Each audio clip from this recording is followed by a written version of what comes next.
the names that are being mentioned, somebody is a chief of staff, somebody is a minister operating under a chief of staff, somebody is a vice president, somebody is national chairman, somebody is this.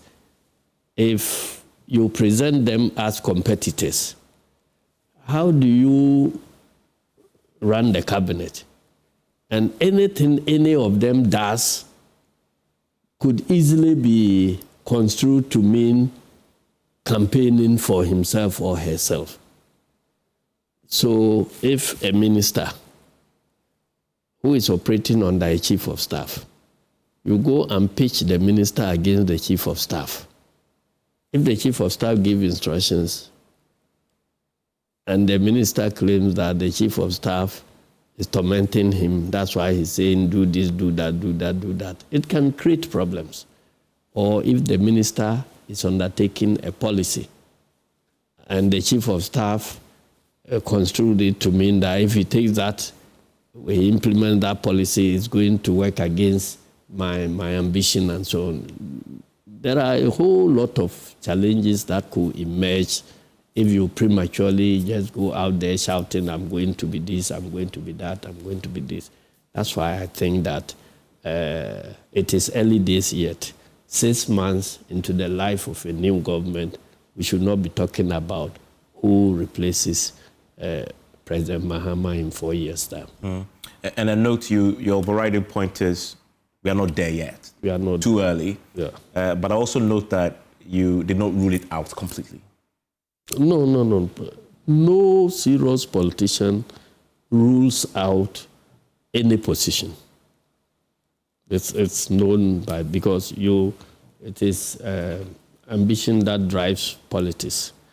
And if you rush to rule things out, you get to a point where you'll be at a corner where you regret having ruled out certain positions. If I want to demonstrate with my own life, to begin with, I never dreamt of going to Parliament. Never? Never. What did you want to do instead?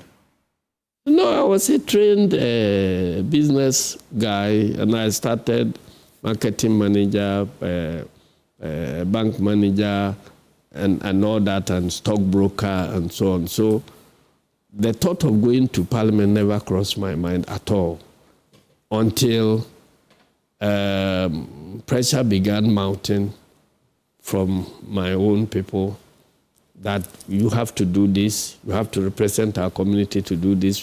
Then you say, okay, let me do it for 1 year or 1 term, and then go and do something else.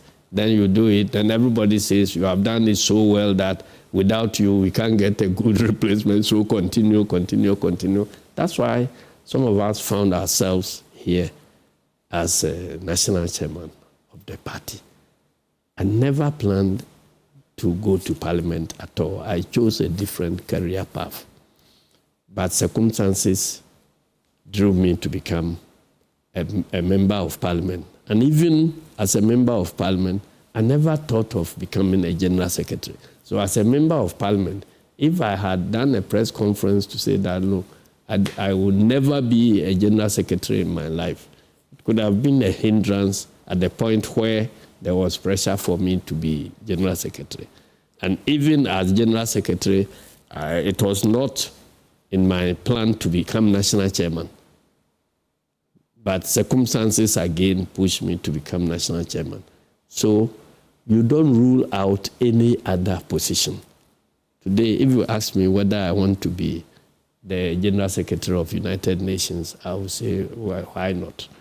It's a possibility. So that is why I don't think it is prudent for politicians to be ruling out positions.